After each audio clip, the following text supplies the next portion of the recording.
Here we go. My name is Damon Latham, and this is your home. I want to talk a little bit about the front of your yard, and then we'll move to the back, kitchen, move upstairs, attic, and then we'll finish with warranty information. I'm going to mention things that I will cover later, but we'll break this up into smaller videos so that it's more digestible. So we'll do the front yard first. Right here, you'll see a plastic clean out, okay? It is a lateral sewer clean out. So this is when the residents have blocked up the sewage. This is what the plumbing company or the city will use to blow out the line so that you don't have blockage, okay? So right back here, beside the fire hydrant, is your water meter. This is not only your water meter, this is the primary shutoff. The primary shutoff for your home. So if you go away on vacation during our 1 week that the power inevitably shuts down because we can't get a power grid to work appropriately in Texas for some reason, then you can shut it off right here, drain your house at the hose bib, okay? And that way there's no water in the home, all right? So all you have to do is get a key from like Home Depot or Lowe's, put it in there right here in this area, shove it in, turn it, and then you'll be able to open it up. That same key will give you the ability to shut off the water, okay? Right up here on the lawn, you'll see some rock pits, okay? We call them campfires, okay? These are important for your drainage. They're aerators. Think about a cup. If you're just drinking from a lidded cup, you can't get the liquid out unless you open up the little tab, right? This is that little tab for your drainage system, okay? Just in case you're ever wondering why on earth that this is here, can we get rid of it? Don't get rid of it. It's very important. Who cares what this is? This is an aerator for your drainage. All of your gutters go to a similar line, to a joint line, and they run out to the street. To which they go to the city, right? Well, these are the aerators that allow air to be passing through. Aerator. That's right, these are the aerators. So this new townhomes? Yeah, I mean, I haven't seen them on a lot of other things. Yeah. We do put them on our Normandy product, the single-family homes, and we also put them on our Southgate, but a lot of other builders don't do it. I've noticed that, and they get a lot more blockages than we do. A lot more very costly repairs down the line. So what we can see happening in the future is like what you see here, grass going to be growing around it and in it and such. The very nice thing about having bought a townhome, and that was my next point, you're gonna have to trust me, Tran. I'm gonna cover everything. Okay. Take care of it. The landscaping, the HOA, the HOA is going to be taking care of it. Okay. Everything on the exterior of your yard is not something that you have to worry about. You don't have to open up a fence or a yard or give anybody clearance. But I will say this: if you want to do anything different to the exterior of your facility or your home, you're going to need to talk to Paragon, your HOA. Very important, because they have the jurisdiction to remove it. Okay, if you put something in, you decide to build a little pergola back on your back porch or whatever, they can remove it because technically they own the exterior of the property. That's the only way that they would have the right authority to be able to make sure that this place is maintained appropriately. Okay? So that's the trees, that's the bushes, that's the mulch, that's the grass. Everything is taken care of. In fact, we're about to hand off the HOA. I want to say it's later today. So let's see. Let's walk up here to the front door. I'm going to show you that the garage or the doorbell works. You have electricity here. You have a light, and a lot of people ask, why on earth do I have a bunch of holes in my brick? Why on earth would you not finish the brick? Well, I'll tell you exactly why we don't finish the brick. Back in the days of yore, perhaps, brick was a structural member. No longer does brick hold up a house on its own strength alone. Yes, it provides a durable outer layer to your home. However, it's more of an aesthetic than anything else. So that very porous aesthetic, right, is going to be pulling water in, and water will get behind it. On the back side of that, there's a gap, okay? and on the other side of the gap is sheathing, okay, a dry line or a zip board or something like that.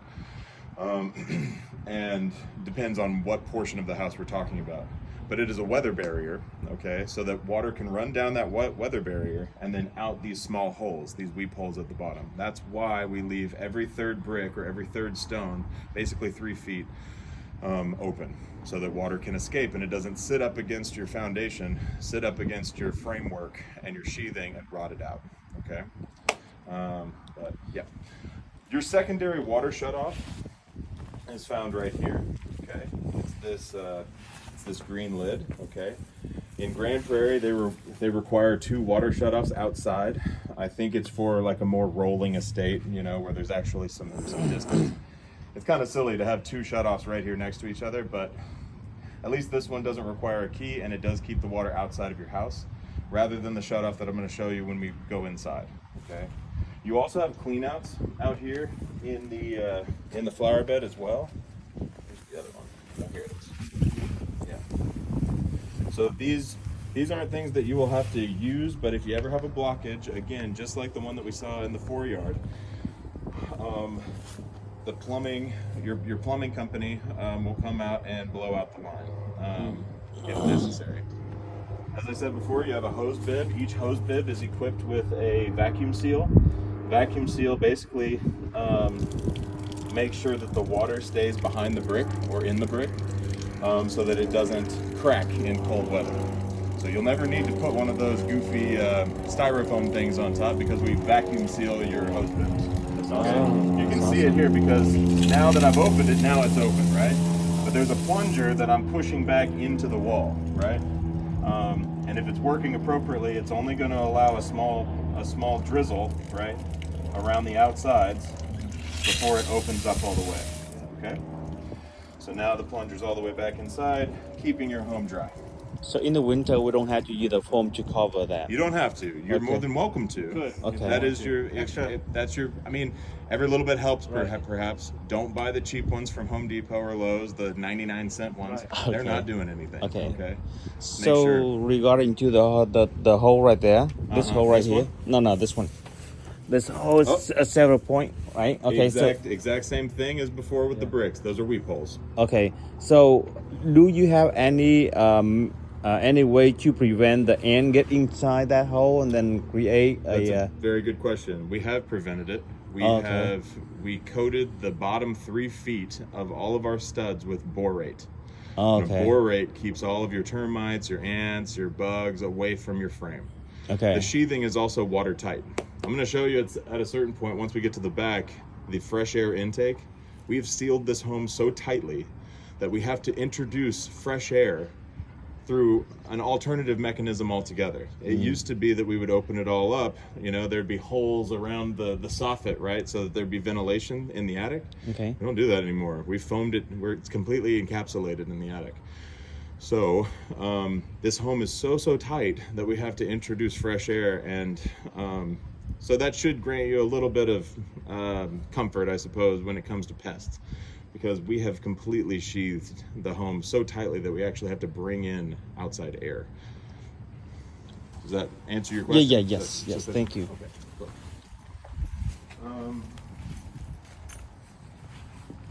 Right. Well, I think that's everything in the front yard. We will see you in the backyard. Okay. Cool. Come on, guys. Let's go. Walk on through it. Don't worry. Wow. It will be clean. Say that. Clean. Every clean that we offer is a construction clean. So I mean, I don't think that it's as good a clean as anybody could ever have, but and I guess we could say professional. We were talking about a fresh air intake. It's that square grate right up there above those windows. That is your fresh air intake. It's called a Brone. So this is the fresh air intake right here, sir. Yep. Okay. I can get my laser pointer out, I guess. Point my finger at it. That's it. Right here is your fresh air intake. That pulls fresh air from the exterior, okay, into your home. This is one of the homeowner maintenance items. There are quite a few. When you own your own home, there are quite a few things that you have to take care of to maintain your home. This is one of them, and I'll tell you more about it once we get up to the attic, but it requires every 6 months or so to clean out this grate, to clean out a filter, okay? So we have motion light right here, your address block. If you look right up here on the soffit, on the second story here, this, you see a piece of PVC sticking out. If this ever starts dripping, okay, if you ever see a drip coming from this line, immediately call your HVAC service, okay? This is the secondary drain line, and when it starts to leak, it becomes apparent that your system needs service. Okay, we'll talk more about that when we get to the attic. But let's finish with the meters and the other things that are stubbing out throughout your home. So you see all these drain lines here. They're all for different things. One of them is for your, and I can't tell which one, but one of them is for your tankless water heater. And I'll show you the basin that it draws from. You shouldn't really ever see water dripping out of this. If you do, then you know, it's your system working naturally, and you know, everything's good. But in most cases, you're not going to see any water dripping out of this. You may see water drip out of this. In fact, it won't be a drip. It will be a flush. This is your fire suppression. It is your fire suppression drain valve. Okay, so if you ever drain your fire suppression system, all right, you will see water flush out of here at an alarming rate. Okay. Right here is your gas meter. Okay, this teaches you how much cubic feet, how many cubic feet of gas you're using, and the shutoff for the gas meter is right here. So the three places, okay, the three places that you are using gas in your home are your tankless water heater, your range, and your furnace in the attic. Okay, your HVAC system draws gas as well. So if at any point you have some sort of gas emergency with any of those three units, then you can switch off the gas right here and alleviate all problems relating to gas. Many people ask me, why do we put these cuts in the side of our building? This looks awful. I wish they hadn't done it. This is very silly. It's not silly. In Texas, the ground moves. The ground moves a lot. And so we have to, every 25 feet, put in expansion joints. You see another one there on the other side of the brick. Actually, no, that's not an expansion joint. Let's find another one here. Find the neighbor's house. Yeah, probably. My only one. Oh, here's one. So You said every 25 feet? every 25 feet or so, you'll find another expansion joint. Yeah, so this is the neighbor's property. This basically allows for all of these new materials that we've used to build your home. Allows them to move and shift and find their forever position. Okay? An expansion joint is simply that. Bricks, mortar, drywall, framework, everything that we use for the home expands and contracts. Okay? And over time, over about a year or two, it will find its permanent position. All right? And that's what we want to alleviate, any kind of cracking in the brick or whatever. That's why we put those expansion joints in every 25 feet or so. Right here is another clean out. Okay, this is a clean out for the plumbers. We also have our 1/3 of our HVAC system is right here. This is the condenser. It uses Freon to cool the air and pull warm air to create a cool sensation throughout your home. We have another hose bib here, and there's a shutoff right here for your condenser. This won't be used by you at any time. Hopefully, you can use it, but it is more so for the fire department to shut off a faulty unit or what have you. But that's for mainly for the AC. You mind I open this one? Oh, you're more than welcome Just a to. Yeah, switch and- push it, pull it down, pull it out. There you go. Okay. Just pulling it out and switching it around turns on the power to the condenser specifically. So if you have a fire right here or you have some sort of emergency, it's more the fire department. But you can put a small padlock on it right there so that wily kids can't come along and shut off your AC in the middle of summer. That would be awful. Is it a GFCI? Most of your outlets throughout your home are GFCI, as you have read on that little sticker. Oh, okay. The ground fault indicator. Again, we have irrigation running throughout your yard. All of this is upkept by the HOA. This isn't something you have to worry about, but it is something good to know about your home. So before I forget, David. Actually, I'm lying. That's the neighbor's. This is yours. This is your condenser. This is your This is part 1/3 of your HVAC. Okay, it's very important to remember that because we do not warranty appliances. CB-GENE does not do that. You are going to find a warranty through the manufacturer. Okay, it's very, very important. There's going to be one day, right, where somebody's going to have to lose their mind, run around, take pictures of all the different serial numbers, and go to Lennox, Rheem for your tankless water heater, and Frigidaire for all of your appliances, and register all of those appliances for you, okay? Or you'll have to do it for yourself. It's very, very important because, again, CB-GENE does not warranty appliances. Not even on the first year or second Nothing. year? Not Nothing. like a 1 year, Never. 2 year? Nope. Nope. Nope, not at all. This is, now, I will explain more about your warranty, and we respond to appliance-based issues quite often. However, please do not mistake me. In our 210 warranty handbook, appliances are not covered, and it says that explicitly.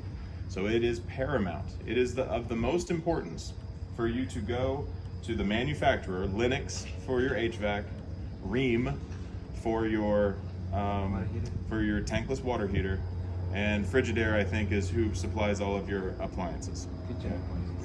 But anything with a serial number, anything. Okay, you're freaking me out with this. Back up a little bit. All right.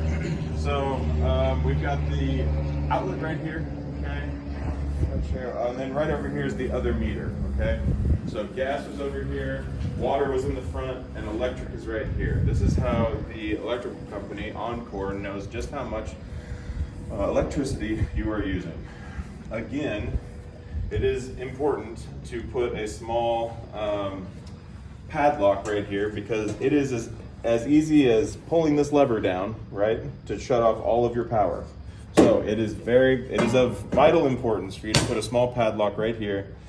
And this is really just more an emergency disconnect for the fire department, for the police, so on and so forth. And they've got bolt cutters and they can cut it off. You'll never have to take this back off unless you're wanting to shut down the power yourself. Okay. Another hose bib, again, replete with a vacuum seal. Okay, you can see it's just dribbling because I've only opened it up in the wall. And now we're gonna full steam it, right?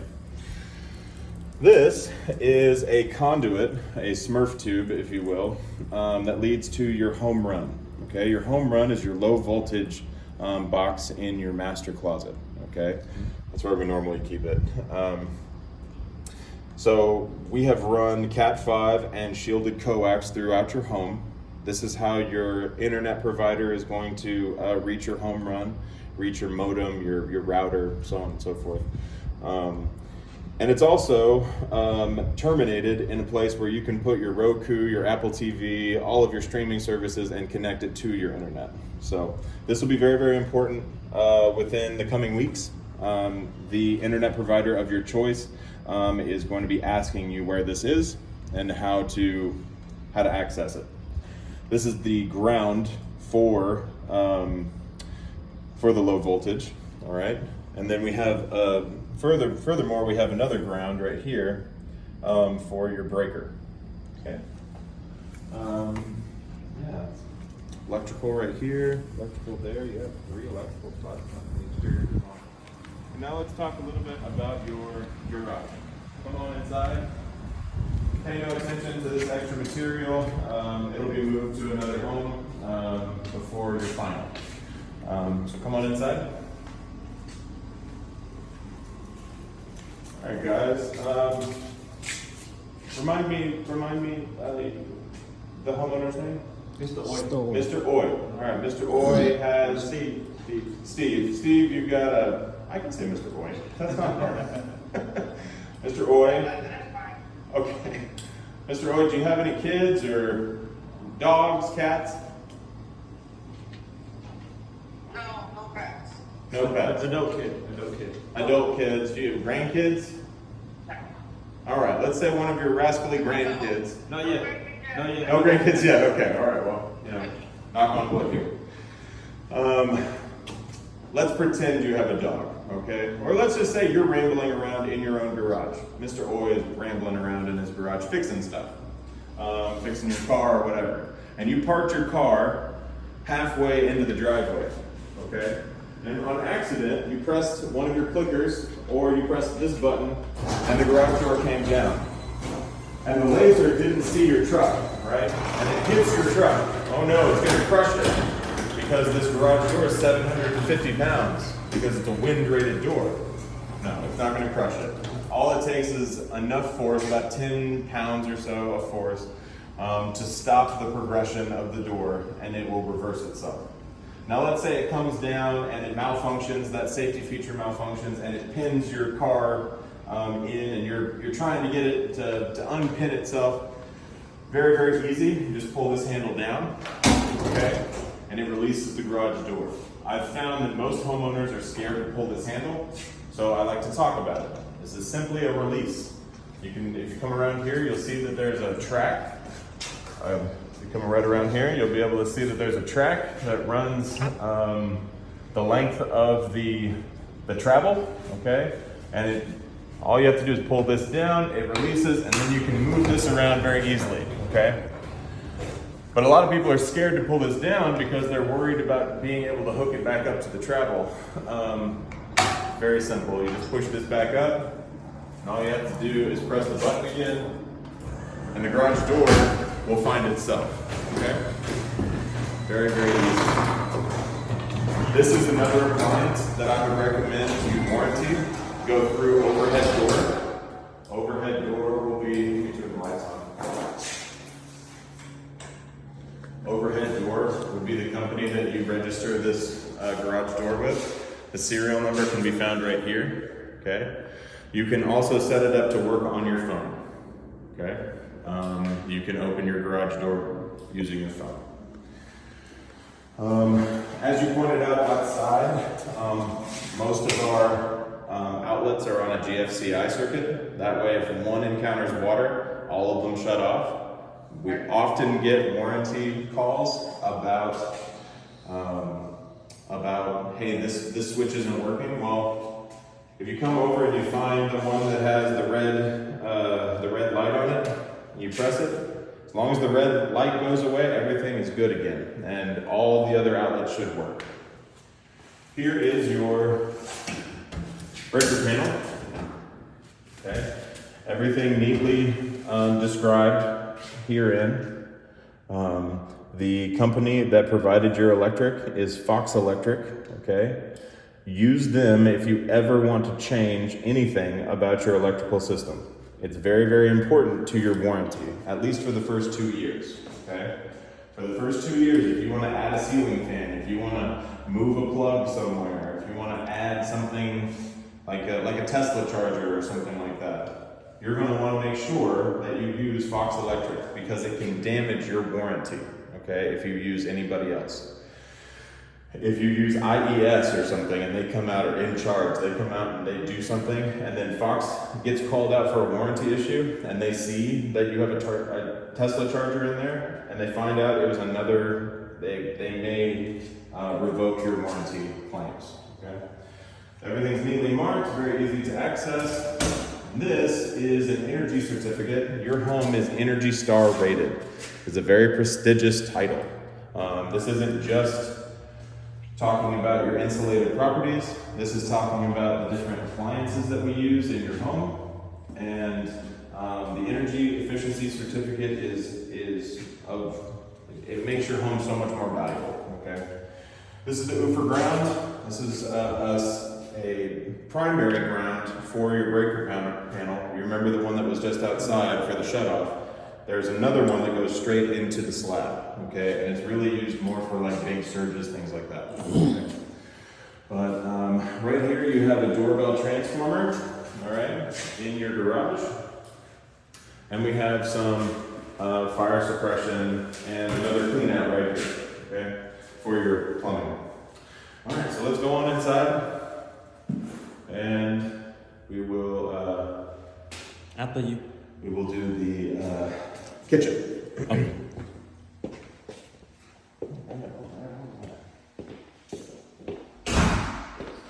So before we get to the kitchen, let's go ahead and cover this. This is your security panel. Okay, very, very easy to use. I want to say that there's 1, 2, 3, 4 zones. Front door, back door, garage to home door, and a motion sensor over there in the corner, okay? So if anybody were to break those windows, it would catch it, all right? And yeah, HomePro is gonna reach out to you. It is largely a sales pitch. I say this to you so that you understand that you don't have to use HomePro. You can use ADT, you can use any monitoring service you want. You have your own server, you can be your own monitor. That's what I do. So, but you can absolutely use HomePro, and they are very fluent with the system and how to use it. So get as much information as you can. I want to say that his name is Robert Yost, and he'll be reaching out to you if he hasn't already very shortly. Okay. Damon, before we leave here, what that cap for and that cap for? Very good question. Very good question. I saw it a second ago and I almost brought it up. This is an opportunity to extend your Wi-Fi. Okay. This blank plate right here, there's a wire behind it, and you can put a wireless access point right there to extend the coverage of your home. It is the directly the opposite side of the home where your master is. And so they want to extend your Wi-Fi coverage. And so they have run a Cat 5 right here so that you can put a WAP right there. Okay. Okay? What about that wrap cap right there? I'm going to get to that. Okay. No, you gotta stay along for the ride. John mentioned it during the inspection. All right, guys. Let's get right to it since you guys are interested in it. Right in here is a very important room in your house. It is your pantry. You will store your dry goods in here, but you also have your third and final water shutoff for your main right here, okay? So when I shut this off, there is no water in the house. In fact, Hoa, if you don't mind, go turn on that water faucet. And you can watch it drain out, okay? So the water is off in the house right now. Okay, so this is only the remaining in the pipe. I'm gonna get there, man. I'm gonna get there. Water will drain out until it is gone, which will take a while because this is a big house, right? But then so water will be stopped at this point. So if you went away on vacation during the winter months or whatever, or if you had like a pipe bust or something, you just want the water to shut off, you just come here and shut this down. No more water to your faucets, to your sinks, to your showers, bathtubs anymore. But then all you have to do is turn this back on, and your water comes back on full speed.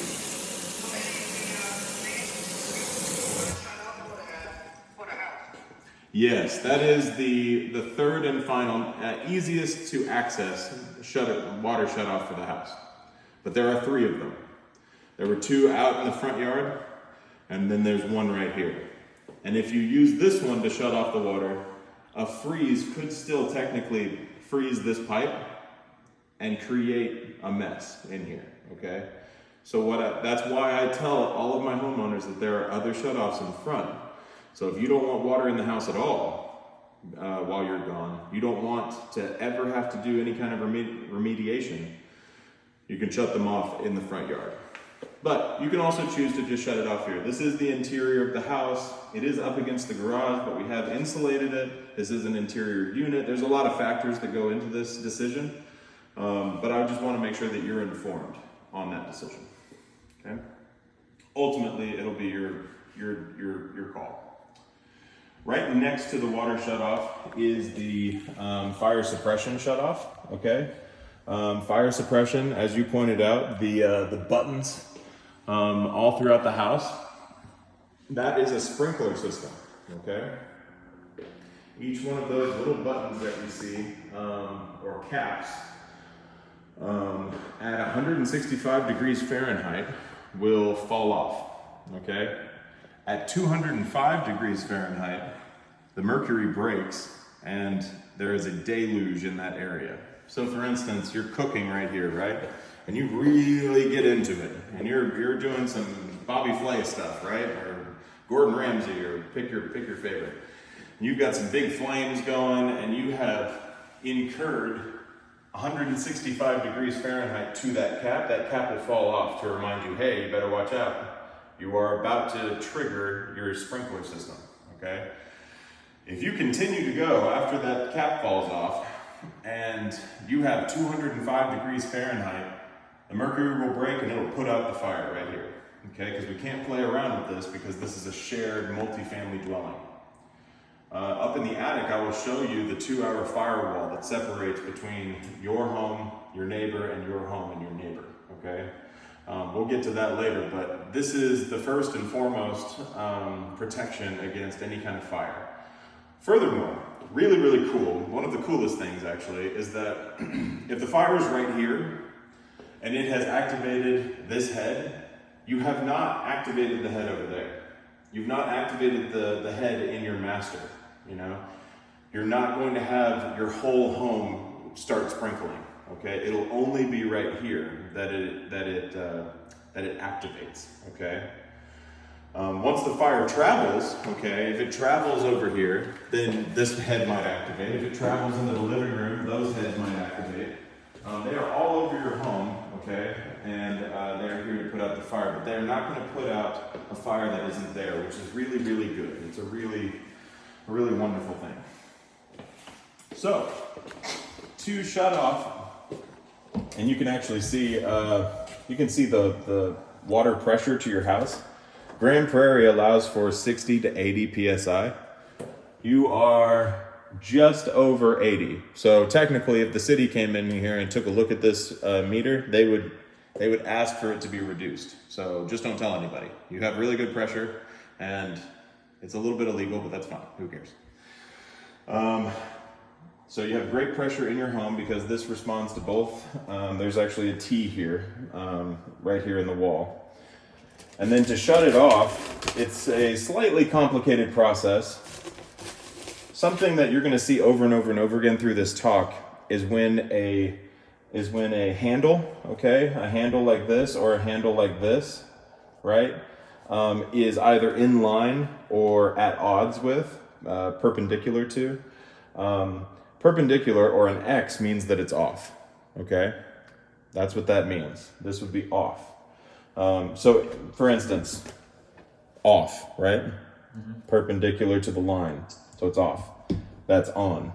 This is off. I'm not going to show you on because then we would get very wet, okay? Because it is on, and all of these are closed, okay? And we have 80 PSI pressure here, so we would get blasted. We don't want that. To drain this system, should you ever want to drain it, okay, you would shut this off, and then, let me come down here real quick.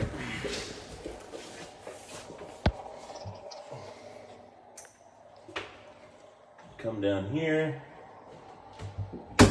If you want to give me a phone, yeah. Come down here and you would turn this lever, okay? This is a drain and it is off, so that is good. It is not draining because it is off. But you would make this drain go on and it would flood that little 90 that we saw in the backyard, if you guys remember. Do you want me to? Okay, thank you. Yeah, of course. So right down here is how, all right, And then you would turn that on and it would drain the whole system. And then you could get a bucket and put it right here, open this up, and it would drain out the final fluid from the system. Okay. I'm gonna let you guys get in here so that you can take a picture of this emergency contact information. We, the builders, work 8 to 5, Monday through Friday. I want to be a resource to you, Mr. O. Mr. O? Oi. Oi, Mr. Oi. I want to be a resource to you at any time. I'm going to give these guys my card. They're going to get that information to you. Call me anytime from 8 to 5, Monday through Friday.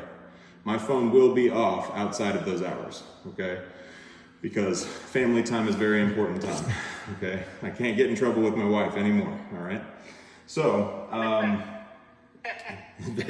very important that is understood. But should there be some sort of emergency happening in your house, okay, some sort of accident, some sort of pipe breaking, electrical line or fried, whatever, I've given you emergency contact information right in here that you can call over, like during the evening after 5 or over the weekend. And then on Monday at 8, I'll be calling you if you've put in a warranty request.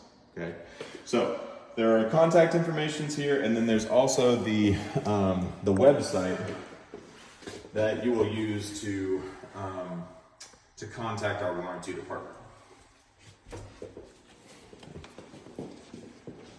Right here, sir.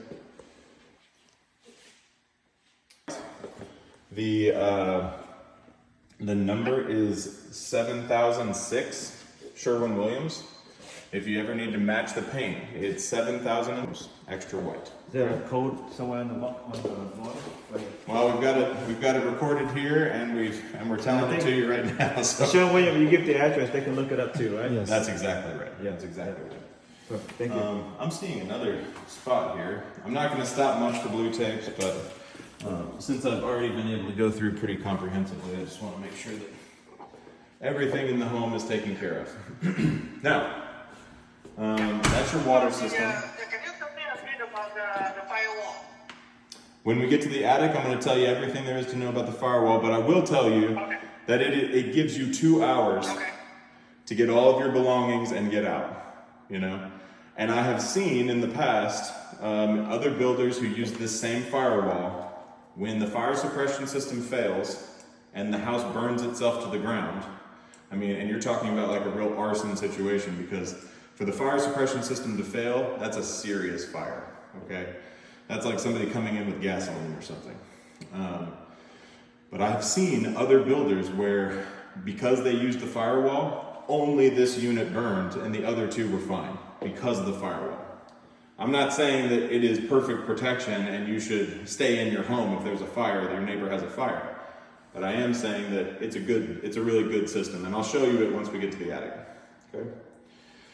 All of the outlets in here are on a ground fault indicator. So if any of these go off, you can go to the bathroom, push the button, and they'll all be turned back on. Okay. Okay. Let's talk about your appliances. Sorry, just one, Mr. Oy, the GFCI outlet for the kitchen is located in the bathroom, the reset outlet. I'm pretty sure that it is. Yeah, that's one we saw, that's one in the counter bath, on the left wall there. Yeah. Okay, good. So GFCI is in the counter bath. Yeah, reset. I don't want to Reset here for the whole system in the kitchen. The reset is in the top. That's correct, for the kitchen, the reset is in the counter bathroom. I know it's a long, boring talk, but let's stay It's on. very interesting. Is it interesting? Yeah, it's very useful. Well, that means a lot to me. I like to hear that. No, because- seriously, you've been very, very thorough. Usually the opposite, the builder that we meet with home builder, the focus more like taping. Taping. And then Well, you this is guys orientation. bring me more clients, and I'll be this thorough with every single one. Absolutely, absolutely. Because I am very passionate about this. I come from the engineering side of things. I have my bachelor's in mechanical science, and so I've worked in the lab. I've worked for NASA, worked for Bell Helicopter, and so I really, really enjoy like the technical aspect of everything. Because why wouldn't you be? You know what I mean? Like It's so interesting what we've come up with. All right, so this is your Ventahood, okay? Been painted white, okay? It is also GFCI, so if your microwave stops working, likely just go to your powder bath and press that button, okay? That's for your protection. A GFCI indicator is just, it's monitoring ground faults, okay? It's really, really important that we don't burn down the houses, you know? If the ground fault goes unmonitored, then you can burn out that outlet, you can cause a fire, all sorts of things. You can have an arc fault, all sorts of different things. And so you want to make sure that everything's on a GFCI. That's good. I want to talk to you a little bit about your stove because it is very cool. Can you repeat your question, Mr. Oy?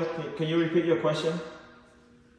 Yeah, I said the exhaust. Go to the roof. Okay, perfect. Yep. You'll also, I didn't spend any time on that outside. We can take a look at that later. We didn't step back far enough to see the roof pitch. And so on that roof pitch, there are boots for your bathroom exhaust, your microwave exhaust, or your Ventahood, which is right here in the microwave. There's an exhaust for your tankless water heater and an exhaust for your furnace, all in the attic. So we'll get to that. I'll explain a little bit more about that once we get there. If you want to change your, you also have a light, you have a Ventahood, and then if you want to change the time, like it's 10 o'clock right now, very simple.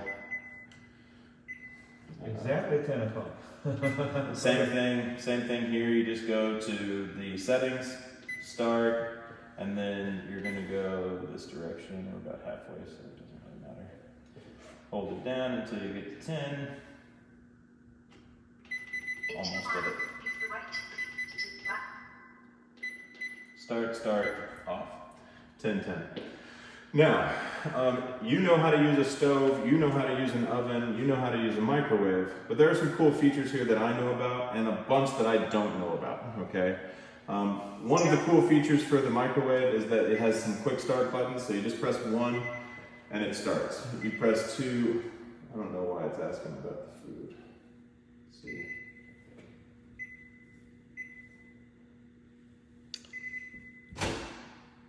Maybe it's saying that there's no food in there. That's interesting.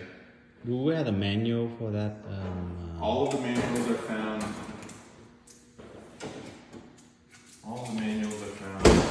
Right here. Okay.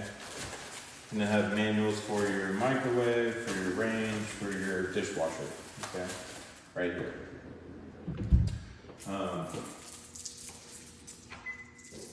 Again, this has so many different settings that okay, there we go. It was just that this was on there and the filter was coming on, okay? Speaking of the filter, very, very easy to change it. You just pop that down, open that up, take the filter out, and you can clean it, okay? I would do that, again, maybe every 6 months. It depends on how much you use it, okay? Your range, or your stove, comes apart very easily, okay? Not just the grate, but also these heads, okay? They come apart very, very easily. All of them do. For ease of cleaning, all right? Very simple. And then you just connect this dot or this cut portion to the starter, okay? Don't put your finger right here whenever you're starting because you will shock yourself. I've done that plenty of times. It is not fun. Okay? Then it all fits in there nicely. These are bump proof. So just bumping them won't turn them on. Even bumping them and turning them won't turn them on, okay? And once you get them to the point where they're ready to light, you'll start hearing the electrical starter, okay? But it still won't turn on until you turn it all the way, okay? So I like to show that all of these work. All blue, very nice, no reds. Means we have very, very clean energy out here. And as you guys noticed before, and as a reminder, when a lever is in line with the pipe, what is it? It's off. It is on. Oh, it's on. Inline's on. When it's in yeah. line, it's on. When it's an X, it's off. So if you were to shut that off right now, we would lose gas, and these would not be able to fire any further. Okay. So if this gets out of hand, you break a node or break all the handles off or something, then you could come down here, shut that off, and you'd no longer have a dangerous situation.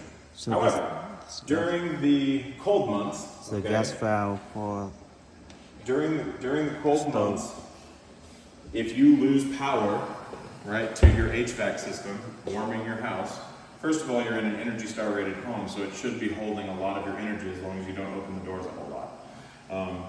But you will always have some metric of heat, okay, which is really, really nice. There were a lot of people during what they call it, ice-pocalypse recently, maybe 3 or 5 years ago, that lost their lives because they didn't have the heat in their home. You will always have the heat in your home, okay? So that's really good news. The oven, okay? They always put both right up top. Let me move this down here. Very spacious. The serial number is found right down here, and the serial number for this is found right here.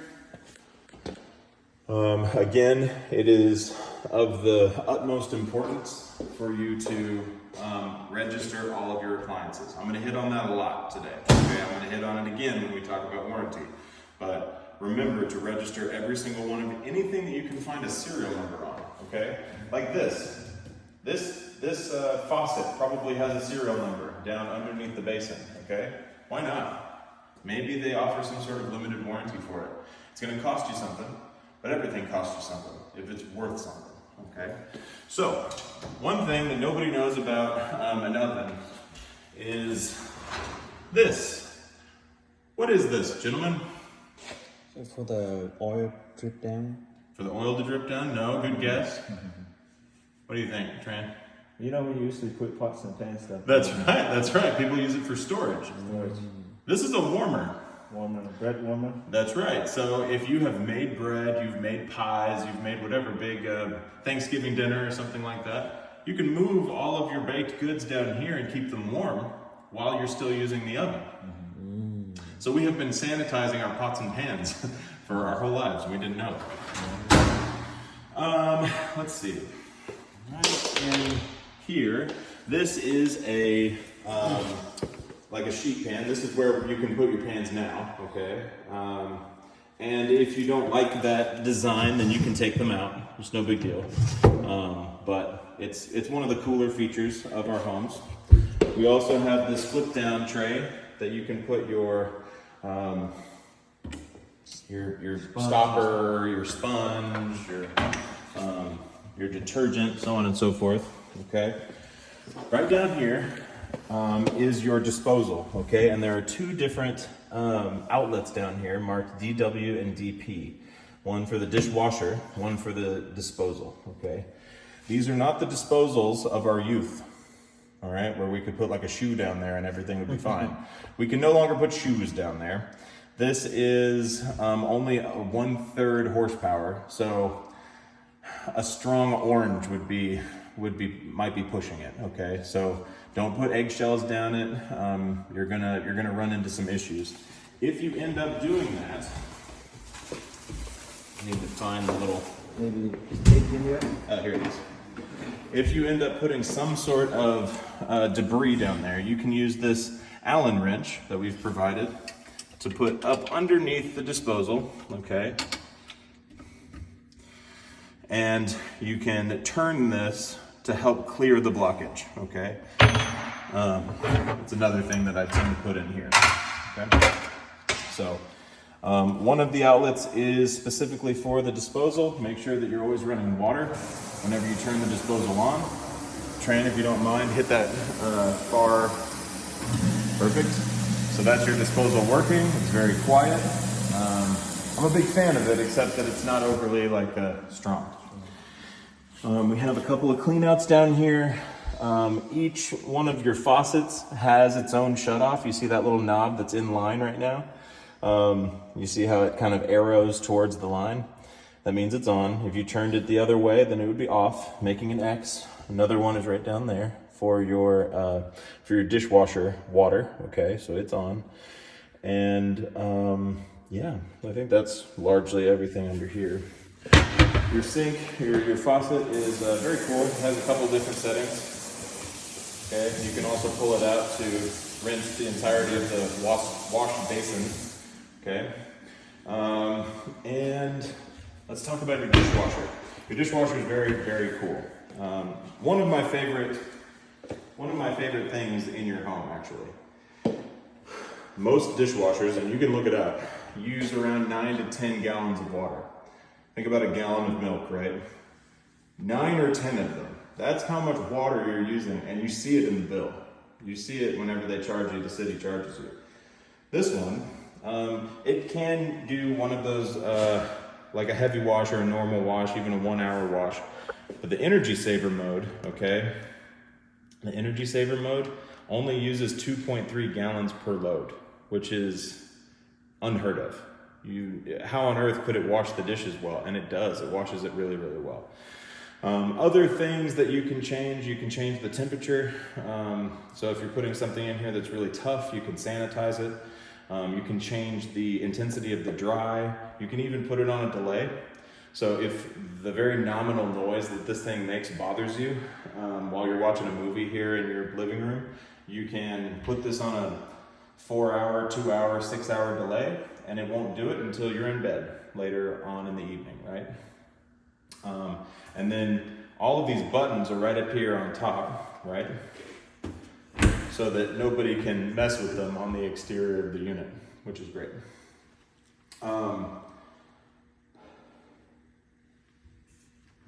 I think I messed it up. I'm gonna run it so you can hear just how quiet it is. I'm a really big fan of this dishwasher. However, I usually ask what the homeowner's dishwashing habits are because you have a tankless water heater, okay? The tankless water heater is infinite hot water, forever, hot water forever, but it is not instant hot water, okay? It takes a minute for the hot water to get there. I'm gonna run this for the next 2 or 3 minutes and you'll see that it does go hot, but it takes a minute for it to get warm. So, rinse your dishes first, get the water good and hot, then put in your dishes, and your dishwasher doesn't have to work as hard. Furthermore, if you use pods, okay, the soap pods, then you are not gonna, it's already hot. It's blowing out air because I turned off the water earlier. Anyways, it's already hot, so that's good. You guys can test it if you want to. We want to make sure that the pods melt entirely. Otherwise, it will gum up your really nice dishwasher, okay? Hot water? Yes, hot. Yeah. So if you get it hot, then it'll melt the pods. But I would recommend using a solution. I would use like a Cascade or something like that, some sort of liquid. Okay. I think that's pretty much everything for your kitchen, except this is where the water is found. Okay, for your refrigerator. And remember that your refrigerator is on a GFCI, so if any of these are tripped, just like your microwave, just like your range, just like everything else in your kitchen, everything can shut off, including your refrigerator. So make sure that you're monitoring that. Because if your GFCI goes off your refrigerator, most refrigerators will tell you at this point. In fact, many of them like hook up to your phone and tell you like if they're still functional or not. But you don't want to lose all of your food because of the safety issue, right? Big bay windows. Here is an example of the Cat 5 that's run throughout the house. Okay, you're going to see this in all major rooms. We have electrical up high and down low, and we've also run an HDMI through the wall for you, 2 of them. But then the coax and the Ethernet are right down there. The windows in your home are really, really cool. And I may save that for upstairs because there's less upstairs. But I like to go into every bathroom to show you that everything works.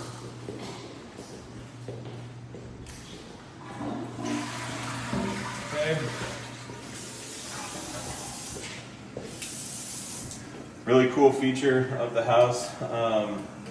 No more plungers, right? You can just depress the plunger and or the stopper, and it holds water. So I'll show you. Voila, and goodbye. Towel, vanity light. Remember, this is where your GFCI breaker is. Got this coat closet there behind you. I'm going to kick off my shoes because I didn't put runners down in here. Very spacious entryway, atrium. You even have a window shelf here, so you can put like whatever, a Christmas tree, whatever's important to you. So every single room in your home is going to be replete with 2 HVAC entities. The first of which will be a supply. The supply has a handle on it, okay? So you can direct the supply of air. The other is a return. The return will not have a handle on it. This is what pulls all of our used air up and out into the HVAC unit to mix with the fresh air that we're pulling in, and to sorry, I'm getting sidetracked here. I saw another little spot. To mix with the fresh air so that we don't pass out and die from carbon dioxide poisoning. That's a joke. We won't pass out and die. All right, so this is your utility room. My favorite feature. I have two things in here that I really like. My favorite feature of this room is that it has an exhaust fan in this room. So quiet. This is the #1 killer of homes. Yeah. Moisture. Moisture kills homes. Okay? So, we put exhaust fans in the utility room, we put them in the bathrooms, we put them everywhere that we can. There's a big one in the kitchen, right? And anytime that you're using this area, make sure that you are that you're using your exhaust fan. Okay, got a rack here. There's even a fire suppression node up there. We have the vent. It's 25 feet to the roof pitch. This is your 210 that's covered by Fox. Hot and cold for your washer basin. We even have a catch here. That's my second favorite thing about this little area, is that if your washer decides to freak out and start ditching its water for some reason, we have developed a catch, and this is one of those PVCs that you saw coming off of the side of the building. So you should never see water dripping through it, but if you do, then you know there's a problem with your washer. Okay, you know to go check that problem. Another clean out. So let's say we have a whole bunch of hair clogging this drain or something. Your plumbing company will come through and open this up and blow it out with compressed air. So that is your utility closet. And let's do these rooms because I'll save the master for last. This is your guest bath, and it should be that. Nope, it's not in here. Well, I can tell you about it. This bend right here is called a P-trap, okay? That is where all the extra sediment and things like that fall whenever you're using your sink. If you ever want to clean out your sink, or your sink is giving you problems, it's very easy to disconnect this and disconnect this. Pull that P-trap out, flush it, flush the whatever's getting in the way, and then put it right back up. That is what it is designed to do. And you can see that the water shutoffs are there too. So if you ever need to shut off a water, you break a head off here and it's just spewing water, turn it off right here. Or you can run down to that closet and turn it off down there. All right, so bathtub, or the toilet, and then the shower. Lots of different settings on your shower head. Everybody always has questions about the last one, this one. Why on earth do you have this setting? Well, let's say you're like washing a dog or like washing a baby and you don't want heavy flow coming through. Well, this allows you to change the intensity of the water. Okay. Obviously, like we discussed downstairs, you have really good water pressure. Technically illegal water pressure, which is cool. But most people leave it there. You shut it off, close it. That the circular disc there is an overflow, and then right down here, it's very simple to open and close the drain stopper, just like you would in your sinks. Okay. All right, let's move on to the guest bedrooms. Oh, and exhaust fan. Alrighty. Again, another example of return and supply. I'm seeing a little piece of fuzz here. I'll get that later. So we have a nice view of this open lot over here in this little park area. Again, your windows are awesome. Up and down, no problem, exactly how they're meant to function. But how on earth am I, especially up on the, up here, am I going to be able to get to the screen? How will I get to the other side of the window? Well, these buttons right here, you push them in, you pull it out. You're able to wash this side of the window. You're also able to take out your tension holds and remove your screen. It also allows you to get out and put lights on your roof, so on and so forth, should there be a need for that. Close. Or any kind of maintenance that your roof may be needing. So these are vinyl. You do want to push it back with a little bit of force and bring it down, lock it down, okay?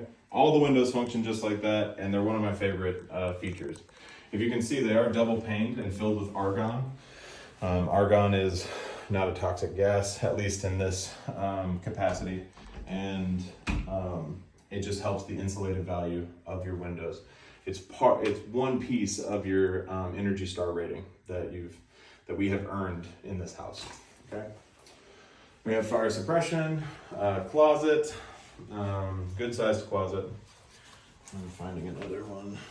Trying not to get too sidetracked with blue tapes, but when I see it, I want to get them. So I want you to have something nice. This is your doorbell. This is your siren for your alarm. Okay. If your alarm is tripped, you want to make sure that there's a little piece of paint on there. Mm-hmm. If your alarm is tripped, the siren will sound, and it will sound through the entirety of your home. This is your back bedroom. Again, we have, what is this, guys? This is the Not the return, That is the return, that's Return. right. And this is not the supply. the supply. You guys are very good students, very good students, very proud of you. We have fire suppression in here, a light. Every single light, middle light in this house is blocked behind it, so you can hang a ceiling fan should you choose to. Again, you have roof access right here, and a nice view of that little park area. Really good sized closets. Sorry, so did you say that we cannot replace the light with a ceiling fan? You can. You can. I said you can. they install blocks back here so that you can hang the ceiling fan. But you gotta hire a Fox, right, to install that. This is a very good point. Thank you, Hoa, for listening earlier in my speech.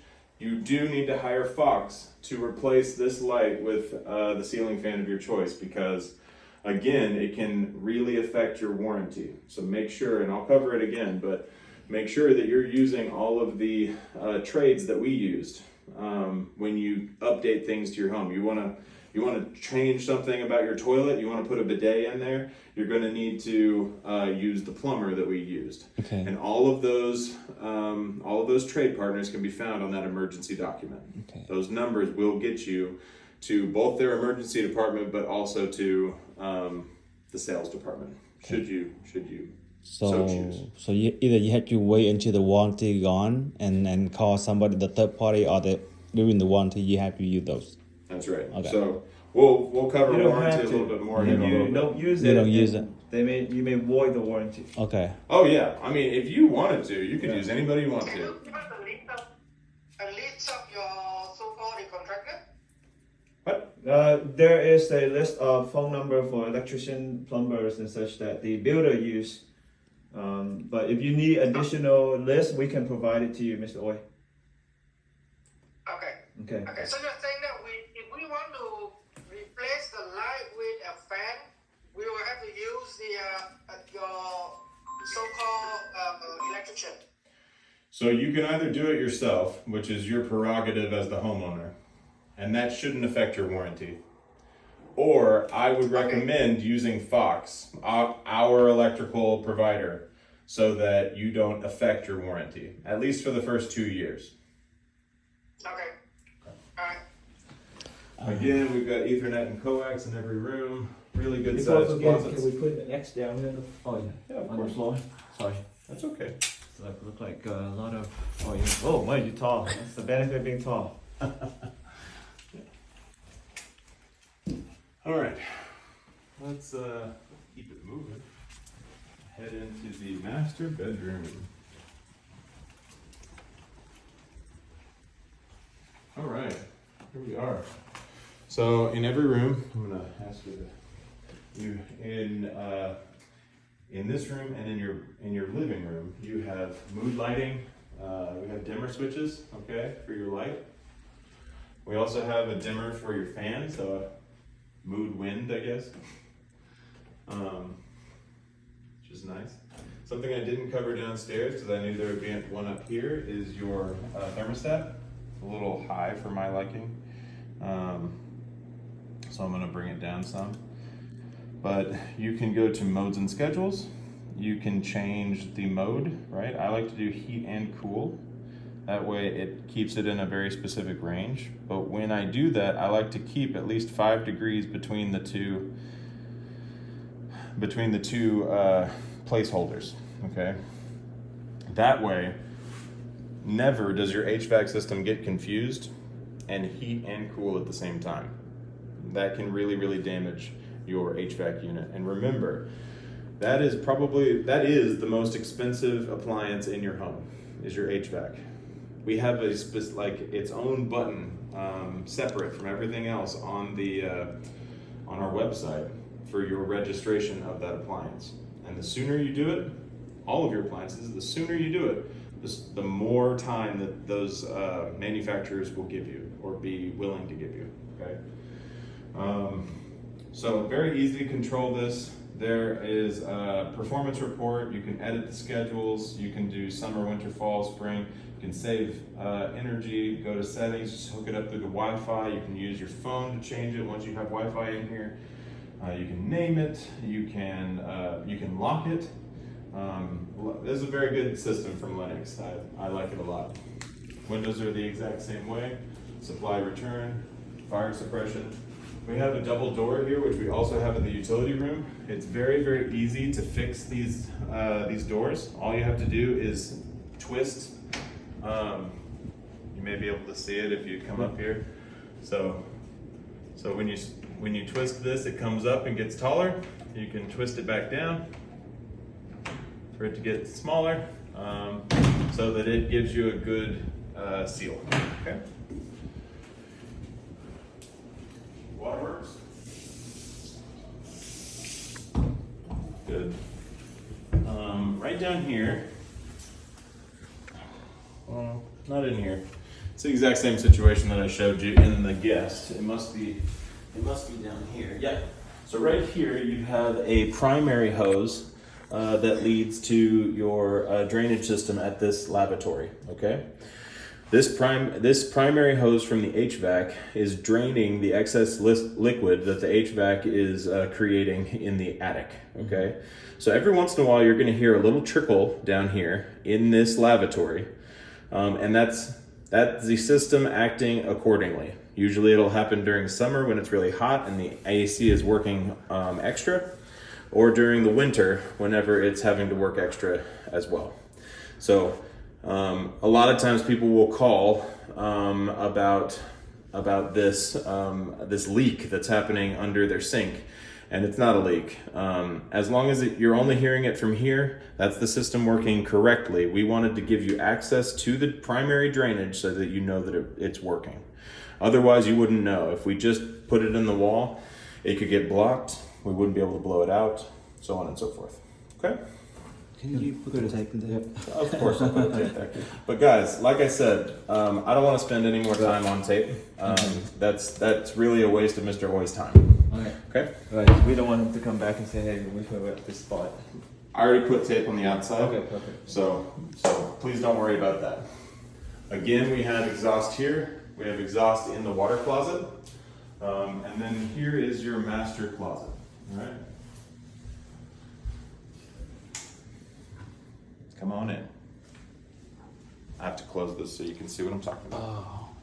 All right, here is your home run cabinet. Okay, this is where you'll put your router, your modem, your Apple TV, your Roku, so on and so forth. And you'll connect to that so that you can, just here, so that you can filter it out to your entire home. This is one small step towards home automation.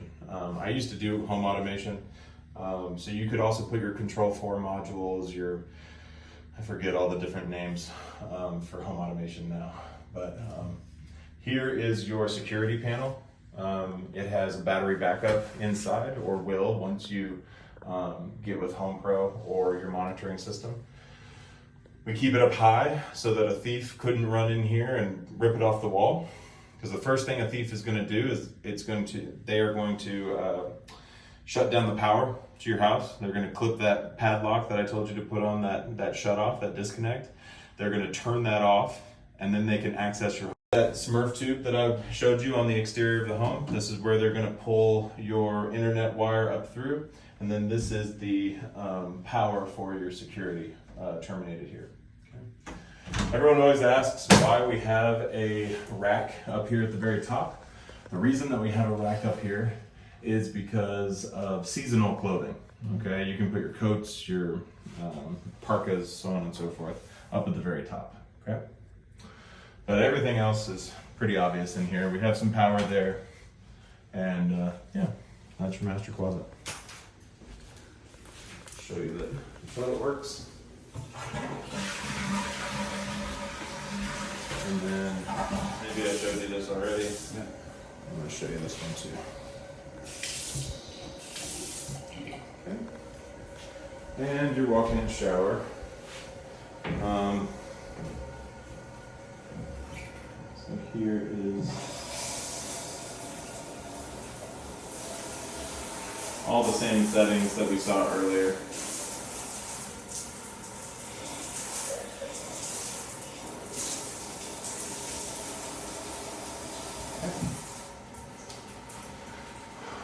All right, fellas. The last stop on the tour is the attic.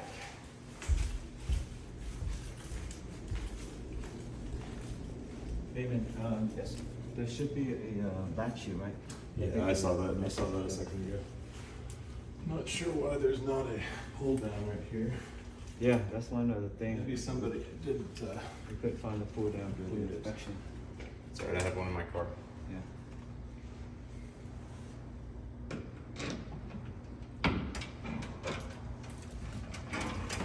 I could have also put it up here.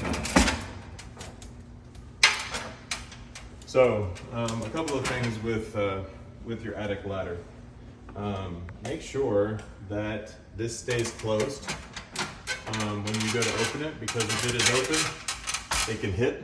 Okay, you don't want any damage there. Keep it closed and then open it up and bring it all the way down. Like that. You guys use the aluminum ladder. Yes, we do.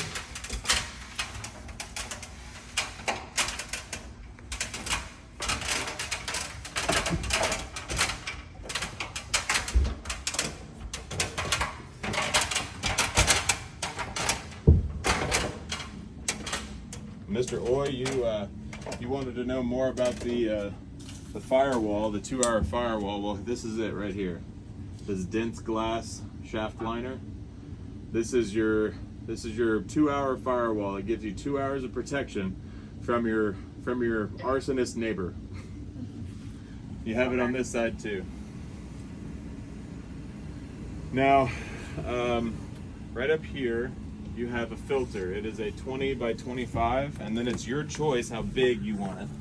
All right, but open up these clips.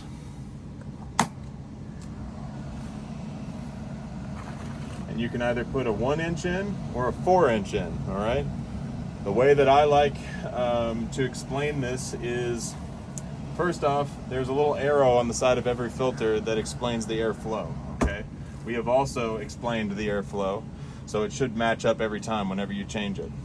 I would recommend changing this since the development is completed. You can change this every 6 months, okay? If you use the 4-inch. But the way that I explain it is every inch of filter gives you another month. Okay, so if you have 4 inches or 5 inches, if you're using a small one and a big one, because there is enough room here for a 5, okay, you could do it every 6 months. All right, if you're only putting a 4-inch in here, only 4 months, right? Because you want to keep this guy safe. It's working double duty. It does both your heat and your cool, and it has a damper system that allows you to control different temperatures at 2 different levels of your home. So you have to make sure that this is well upkept, okay? If you guys take a look over here at my pointer, this is the P-trap, like I showed you under the lavatories, okay? This is the P-trap that you can clean out with a 1 part bleach, 2 parts water solution. If you ever see water dripping from that PVC outside that dormer, okay, that I showed you in the backyard. Every once in a while, there's extra material that accumulates right there. A 1 part bleach, 2 parts water solution can clear it, okay? But what happens is, this is the primary drain, right? And it goes out this way into this bathroom down here that we were just in, okay? And you'll hear it trickle every once in a while, and that means everything is good. If this gets blocked, okay, it backs up into the unit, right? And then it filters out into this pan right here, okay? There is a sensor here that tells the brain up here that there is water in this pan, okay, this drip pan. It will run out this tube right here all the way out to the back of the house where we saw that PVC dripping. If you ever see it dripping, you will call your HVAC provider, okay, which is another one of those names that is written on the emergency document that I showed you at the water shutoff in the pantry, okay. Again, reoccurring theme. The gas is on. As I said, your furnace runs off of gas, as does your tankless water heater. You can see that the handle is in line with the gas line, okay? The handles are in line with the water right here, okay? So water is getting into this Rheem tankless water heater, okay? The serial number can be found on the bottom of that appliance, as well as a serial number can be found here for the furnace element of your HVAC unit. Okay. We also have controllers up here, the damper and the brain, the motherboard. And as I said before, you have stacks that rise out of your roof. Okay, this is one of them. This is the furnace stack that comes out. The tankless water heater also has a stack or a boot that comes out of your roof, okay? And then you'll also see that we have a dryer vent stack, okay, that comes out right there. There are others that stick out, mostly just like exhaust, minor exhaust from the bathrooms, come out here and back here and so on and so forth. But that is the long and short of the attic. If you turn around, you'll see the extra materials. That is the first question that warranty will ask you guys when you chip a tile or spill some wine on the floor or whatever. Do you have extra materials? If you have kept your extra materials, then it is a much easier process to get that service accomplished for you. Because, and you may already know this, but I'll explain it again. It's nearly impossible to recreate a dye lot, okay? Whether that be your redwood panels, your tile panels, your grout color, your carpet color. It's not like paint, where it is a simple formula. With carpet, with vinyl, with tile, they will create a certain amount of one kind of tile, and only that amount, and then they will stop. It is a racket that the flooring services people of this time do to everyone else. They could absolutely recreate the exact same color, but they choose not to. So that's why we give you extra materials of that color so that you can replace everything in the house more easily. Okay. You do have a dormer window right here. It's not meant to be functional, but it does provide a little extra light. I would recommend never storing anything on this material here, okay? Obviously, to most of us, but to some, that's not obvious. If you put something very heavy right here, if I stood there, I would fall through into the entryway, actually. This is the hallway, and then if I stood out over here, I'd fall all the way down to the first floor. So don't put anything on the drywall. You can store things on the OSB, this plywood look-alike, okay? But I would caution against storing too much in your attic. I weigh over 350 pounds. I'm sure you guys are close to 100, and so this thing can hold around 500 extra pounds, Only right? close to 100? How heavy are you guys? 50s, 60s. You said you're in the 50s and 60s? 150. Oh, 150. Well, then I was close. Two of us. What's your... Okay, that's fair. That's fair. All right, so 600 pounds then would be as much dynamic weight that I would put up here. Okay. Like Christmas trees. Yeah, you put a Christmas tree, put your lights, put extra materials. That's fine. Just don't put too much up here. We have marked this switch as a light. Okay, so don't get it confused with the furnace shut off switch, which is down here somewhere. Is there a piece of meal? You guys see it? Oh yeah, it's right here.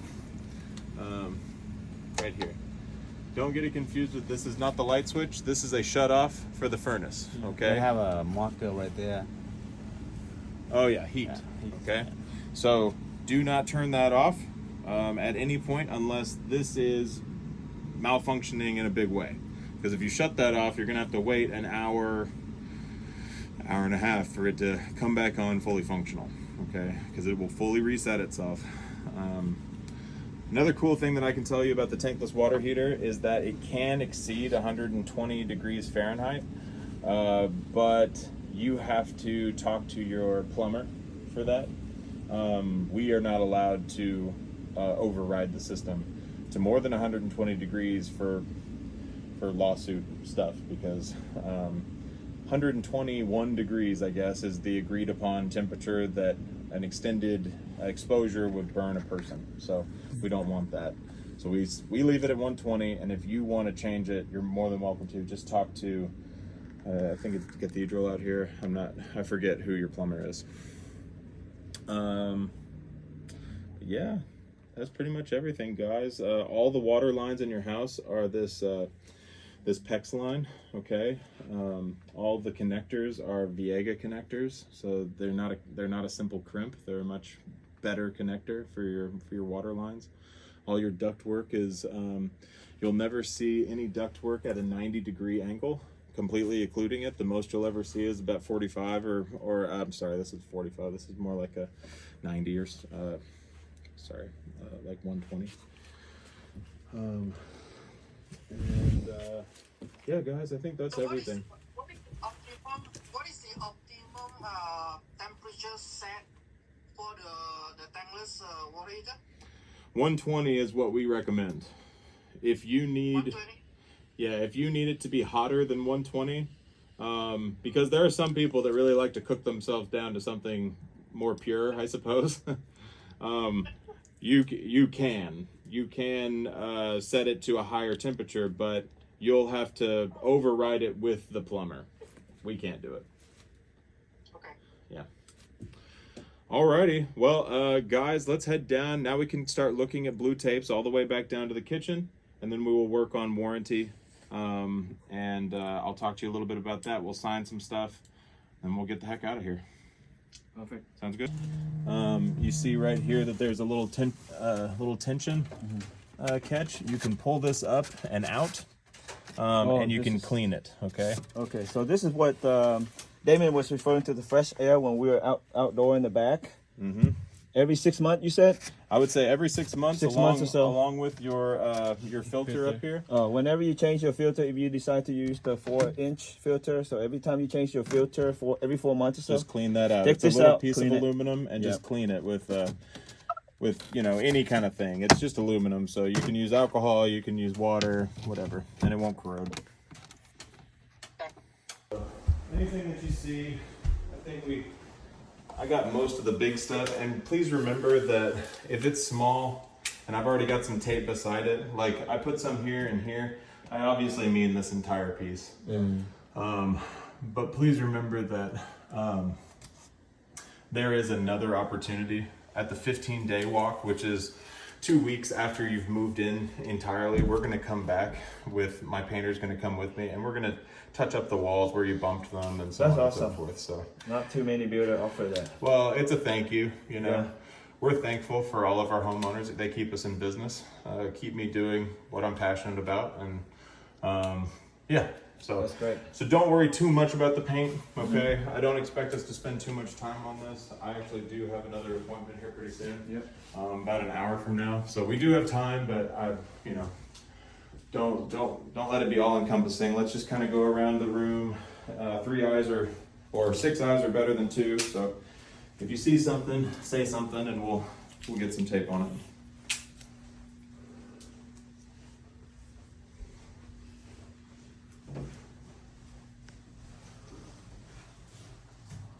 Movement, right, of Texas. This area is especially movement happy, I suppose. And so you'll see things like this happen gradually throughout the home over the next year as the home settles into its final resting place, okay? That is why, not on top of the 15-day walk that we provide, 10 months from now, okay, you are going to create a warranty ticket, Mr. Oy, and you will simply title it 10-month walk. And our warranty department, at that time, I will no longer be covering your warranty. I'll be off building more homes, I guess. But we have an entire warranty department that will come out at the 10-month mark, okay, to make sure that you get the most out of your warranty that you possibly can. Because after 1 year, workmanship and materials goes away. So something like this, a drywall issue, okay, would go away after a year. So what we encourage you to do now is get your calendar out, schedule a 10-month walk for, it's May right now, right? May now. May. So March. Yeah. February or March. You could do a 9-month too. That gives us 3 months to actually get all the work done. But that way we can come out and make sure that everything after it's settled looks good, okay? Including things like this. We'll get this now, but others will form, and I just want to show you what to look for. You're going to see nail pops, you're going to see caulk cracks, and we will take care of that at the 10-month walk as well, okay? So, see anything else, fellas? No. Done. A very thorough job. I don't see anything else in this room. No, not yet. Here's something. Yeah,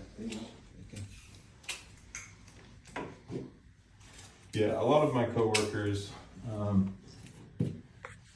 shouldn't say and everything that you need to know so that you can be an expert on your new home.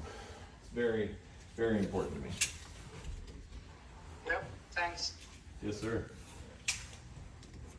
Hey, Tan, the other day, I think there's one, I think downstairs sprinkle head with alignment. That's on the inspection report. My plan is to.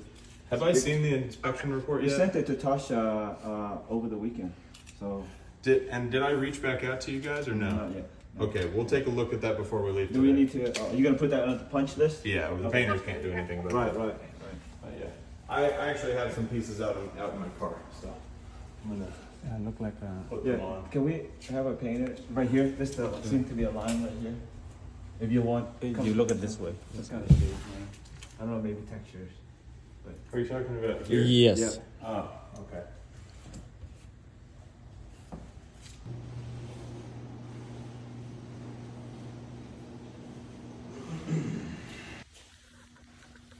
I think you're muted. Did you hear my question regarding the breaker in both bathrooms that the inspector couldn't locate the reset outlet? Yes, I couldn't get the response. Oh, the response is that if we can't find the outlet to reset is at the breaker. Oh, the breaker. Yeah, all those regular outlets are labeled GFCI, but at the time we could not locate the reset outlet. The response is probably at the breaker. That's right. Okay. Yeah, we'll just have to double.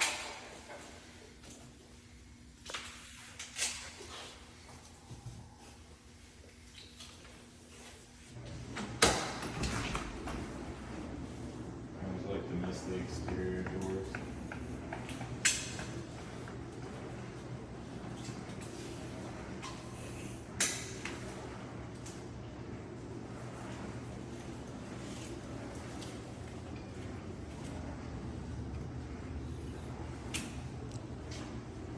Pretty good, pretty good. You get to see people's work later, Yeah. and you're either very happy or very sad.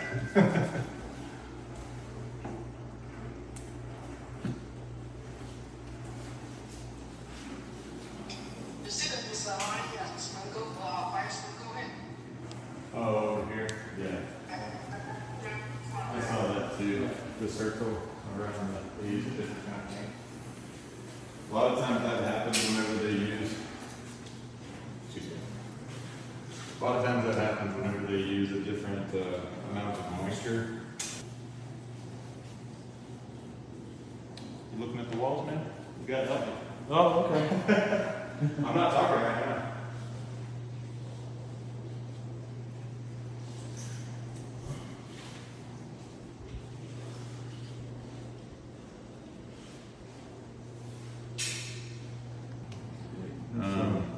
Can you still see us, Mr. Oi?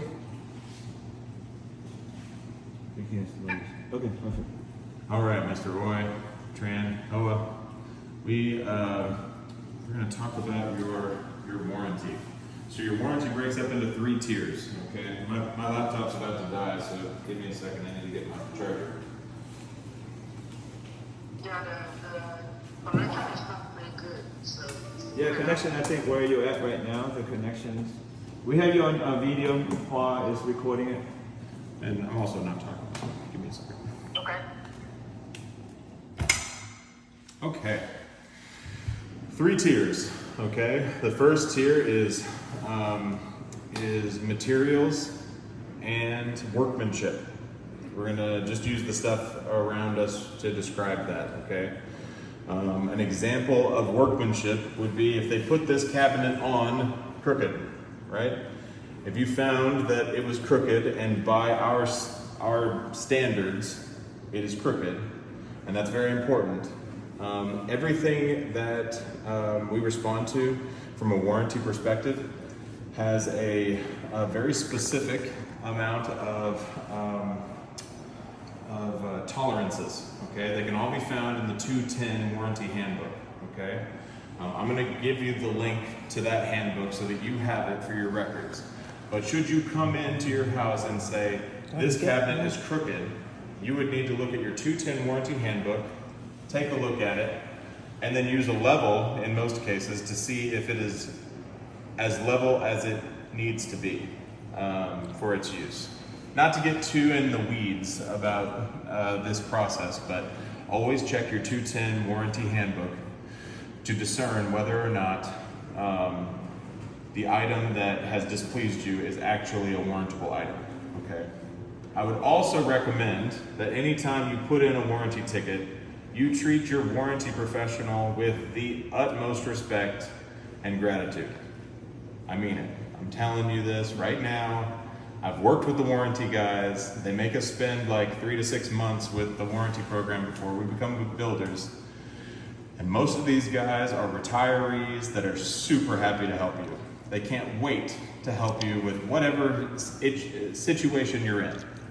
However, if you treat them with any modicum of disrespect, okay, if you treat them like they are lower than you, they can treat you the same. They can use that 210 warranty handbook against you and say, well, I'm sorry, I can see that this is slightly crooked. I can see that. But based on the 210 warranty handbook, it is not 5 degrees, crooked.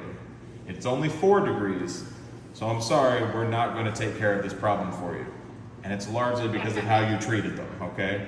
So I'm not saying that this is how you are or, this is a situation that you're going to be in, but it behooves, I tell all my homeowners this, if you treat our warranty guys with the most respect that you possibly can, they are going to move mountains for you. They're going to do anything and everything that they possibly can. They're a bunch of old, retirees that just ramble around and take care of problems for people. They're little angels. They're the best. So, know about your 210 warranty handbook, know how to treat your warranty guys, but that would be an example of workmanship, okay? Now let's talk about material, okay? Let's say this countertop is not engineered quartz, but instead styrofoam, okay? Why would it be styrofoam? It never would, it's not, but let's say that you found out that it was styrofoam. All right, that would be a material problem because what we have sold you is an engineered quartz countertop, right? So that would be a good example of material. And that is 1 year, okay? 1 year is material and workmanship, okay? And that is why at the 10-month mark, we have you put in a warranty ticket for your 10-month walk, okay? So you should already have it in your calendar, March or even February, to create a warranty ticket, okay, in our system. And then your warranty professional, which I believe his name is James Sanchez. He's actually a younger guy, but he's very excited to be doing this. So really, really good dude. He'll come out and he'll walk the home with you. He'll bring a painter. You can do nail pops and caulk cracks, and then you can look to find, over the next year, you will see things develop. Okay, like I said, everything's settling and moving. You may hear a floor pop, right? You may hear it right now. Tomorrow, you may not hear it because everything's moving. So 10 months from now, you're going to have a really good idea about everything that needs to be fixed based on materials and workmanship, and that's why we give you that service. The next tier of your warranty is called distribution systems. Okay, fancy terminology for everything behind the walls, okay? That's your electrical wiring, your low voltage wiring, your HVAC ductwork, your plumbing pipes, your gas lines, everything that is behind the wall, okay? Even your insulated properties. That's 2 years. 2 years for everything that brings energy from one place to another or keeps energy in place, okay? So, for 2 years, let's say a year and a half from now, we have a leak, okay? We have a plumbing line bursts because we didn't drain the system like I taught you to, okay? In that instance, you'll put in a ticket and they'll come out and fix the pipe. But let's say that it is a pipe that is connected to your dishwasher and your dishwasher stops working. It still turns on, but there's some sort of issue, like it doesn't get water and it's cooking your dishes, whatever. You'll put in for this dishwasher, even though we don't warranty appliances, okay? Let's say your GFCIs are fine, right? But for some reason, the plug for the microwave stops working, okay? Your microwave stops working altogether. You'll put in for that microwave, even though we don't warranty appliances, okay? You'll put in for that and we will check to see if any of our stuff was the cause, okay? And if it was, let's say that line burnt out your microwave, okay? That line sent too much of a surge through that wire and, you know, fried your microwave. Well, then that would be on us and we'll be replacing your microwave, okay? Only in that circumstance. But that's a good example of distribution systems. The third and final tier is for 6 years, and it is called major structural components, okay? Major structural components is very simple. That is your foundation, and that is your framework, okay? All the boards that created your house, okay? The joists, the rafters, the studs, and the concrete beams that make up your foundation, okay? That is your major structural components, and all of those guidelines are found in the 210 handbook. For instance, that hairline crack that you guys see out there on the patio, that is a moisture crack. If it opens up any wider so that you can comfortably fit a quarter inside of it, then yes, then we might have an issue, all right? But what it is right now is a moisture crack, and that's a good thing. We want the moisture to get out of there because this was just poured not too long ago. This is a brand new home, so the moisture has to get out over the next 2 years to fully cure this foundation, okay? But that would be your major structural components, and that's for 6 years, okay? That is your warranty in a nutshell. I want to show you how to get to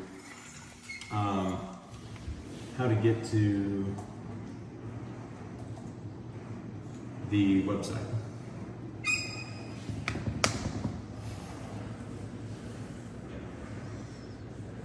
It's really thinking about it. I may have to use my VPN or my hotspot.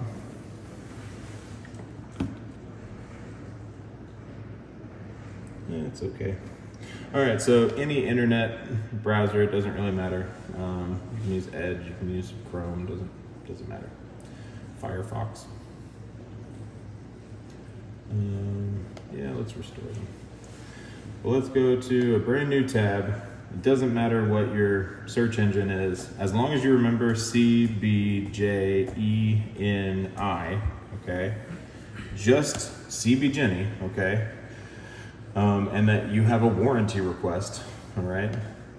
Then you can punch that into your search engine, and it will, we pay enough money to all of the different people, Google and whatnot, for it to come up first, okay?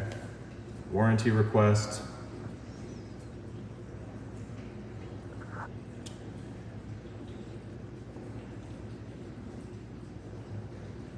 And here we are, okay? So this is how you submit a warranty request. You will press this button here, okay? It'll take you down to the bottom of the screen. You'll put in your closing date, all of your sensitive information, and then you'll describe what your issue is, and you will send it off to our team, okay? It's very, very easy. cbjennyhomes.com/warranty request, okay? Very, very easy to get there if you want, and then they also give you a customer care and warranty number right here. Warranty@cbjennyhomes.com is the email, and the phone number is 469-573-6732.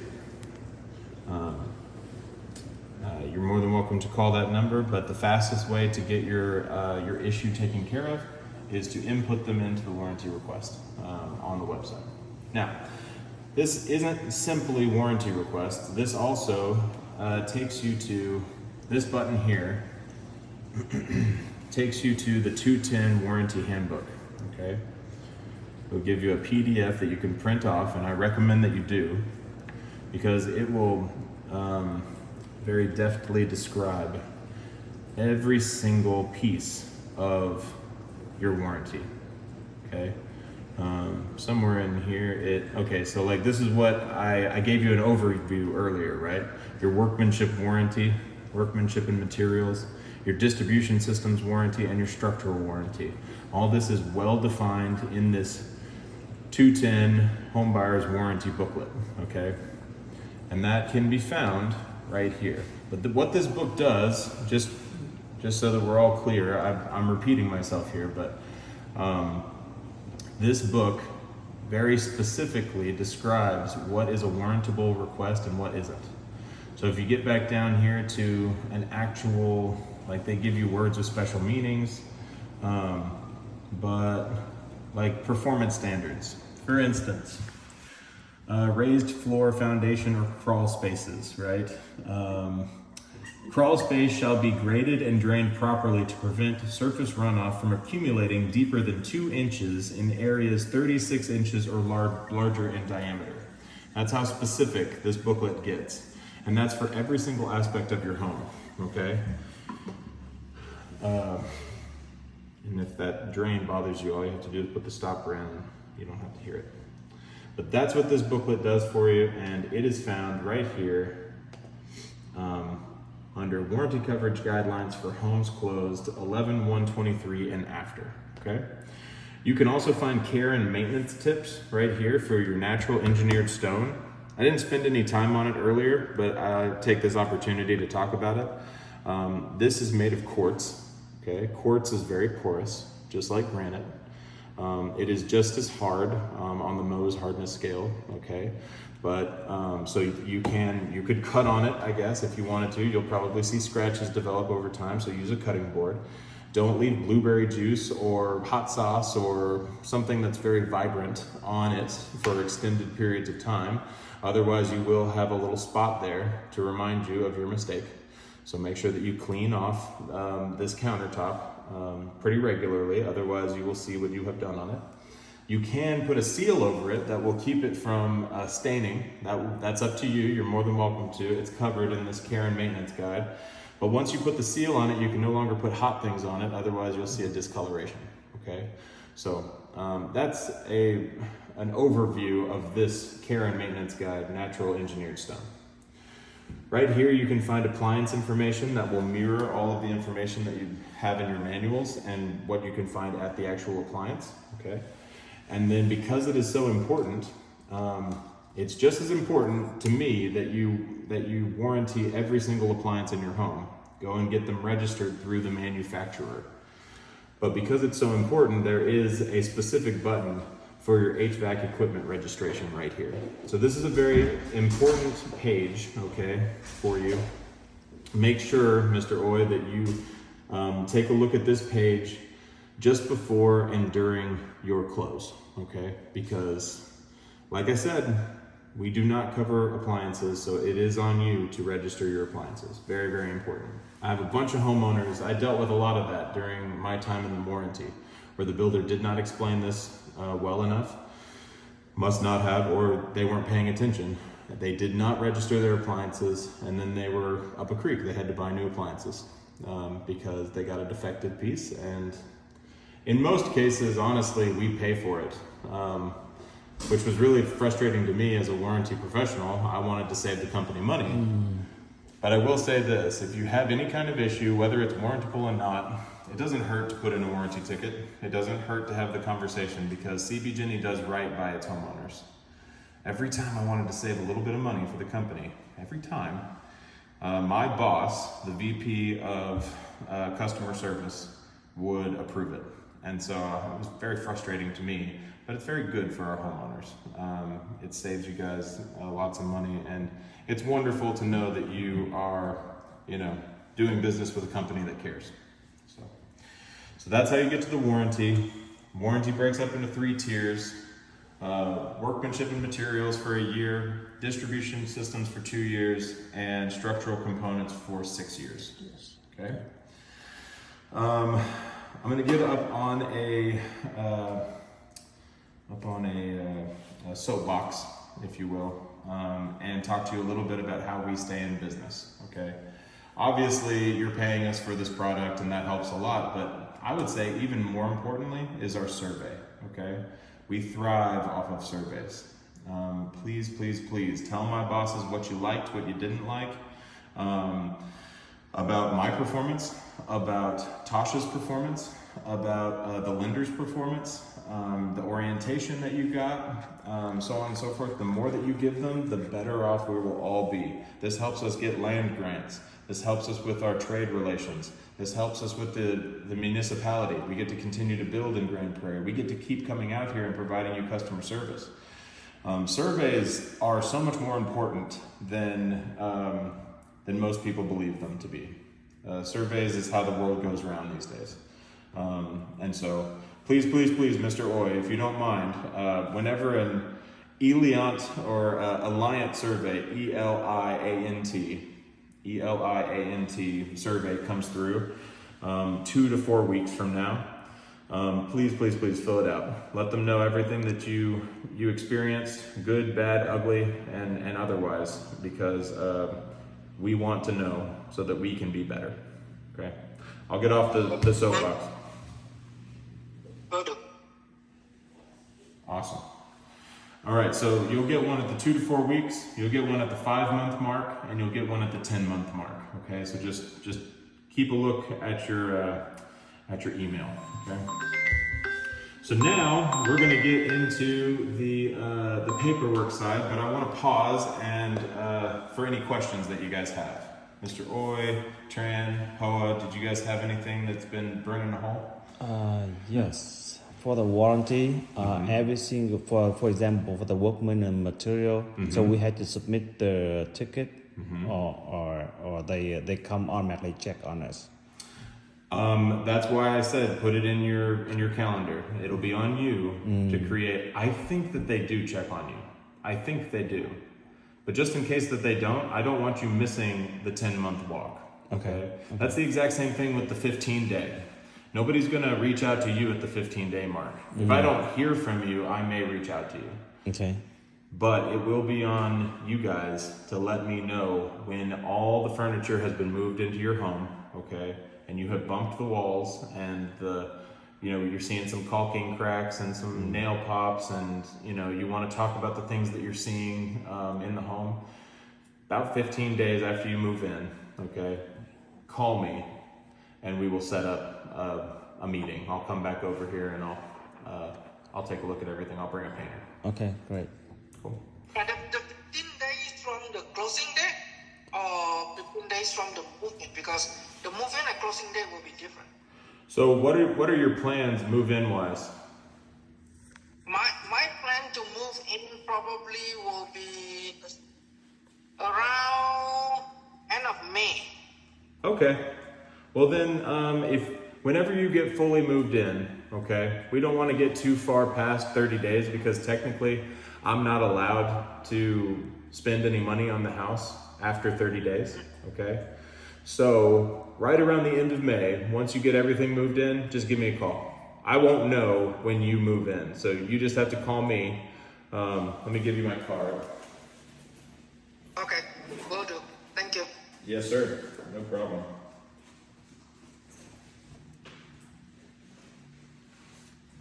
Thank you very much. Yeah, no problem. Thank you. Oh, of course. And then, I guess just for the record. I'm taking a picture for him. Oh, you've got a picture. hang Okay, on a good. second. It's the phone that you hardly cool down. Oh, yeah. So, yeah, it's been on for like 2.5 hours, so I'll choose. Okay. Did we lose Mr. Oy? I think so. oh, he's still here. He's still here. Okay, good. Good. Thank you for hanging out for 2.5 hours. Wow. I know I go really deep into all of this stuff, but I mean, we really appreciate this. Very detailed. A lot of things we experience. That's like it's really important. good. Yeah. It's really important to me. Yeah. Yeah, it's a great experience for me as well, because I mean, I never see a builder that will spend 2.5 hours on orientation. Appreciate you, man. I've got you, man. I've got you. And honestly, don't be a stranger. If you have questions about what's going on in the community, if you have questions about your house, if you see something happening in the community that you're concerned about, I work primarily in Midtown, Midtown GP, here in Grand Prairie. So I'm not that far away. and I'm happy to come over and take a look at stuff. I'll fit it in at some point, and we'll, don't be a stranger. Reach out.